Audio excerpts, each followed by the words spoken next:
خدا کی تقدیر جب پکڑنے پر آئے تو حیرت انگیز عبرتناک کام دکھاتی ہے.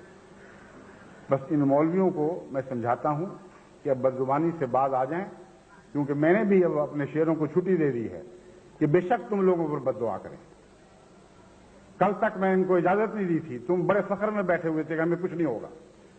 آج میں ساری دنیا کی جماعت احمدیہ کو اجازت دے چکا ہوں کہ مسلمانوں کے خلاف کچھ نہیں کہنا، ان کے حق میں دعائیں کرنی ہیں، لیکن ان بدبخت مولویوں کے حق میں یہ بد دعائیں کریں کہ اللہم مزقہم کل ممزق وسحقہم تسحیقا. اے خدا ان کو پارا پارا کر دے اور ان کی خاک اڑا دے، ان کو ریزہ ریزہ کر دے. بس دیکھنا آپ کہ یہ دعا اب جب کہ احمدی دبے ہوئے، صبر کے مارے ہوئے، مدتوں سے اپنے غم سینوں میں دبائے ہوئے، جب یہ دعا کریں گے تو دیکھنا ان مولویوں کا حشر کیا ہوتا ہے. اس لیے جس نے توبہ کرنی ہے کر لے. میں نے جیسے ضیاء الحق کو وارننگ دی تھی، آپ کو بھی وارننگ دے رہا ہوں. آپ توبہ کریں اور استغفار سے کام لیں اور اپنی دنیا بھی بچائیں اور اپنی عاقبت کی بھی فکر کریں، ورنہ خدا کی تقدیر آپ کو ضرور پیس ڈالے گی اور ساری دنیا اس کا نظارہ دیکھے گی.